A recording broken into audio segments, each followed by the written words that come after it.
তোমার একটা বউ নাকি? মা খাবে তো সেই হলো, আমি খাই মা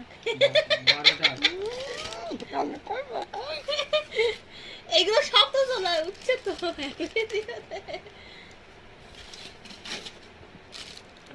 বিরিয়ানি একখানা কেন চিজের এ দিয়েছে, দুটো দেওয়ার পর হিসাবে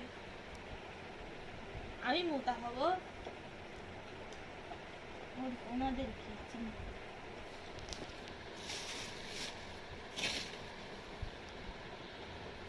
এই কথাগুলো হেভি লাগে, হয়েছে? কিছুক্ষণ বন্ধ রাখো, এটা কেটে ধরে নিই।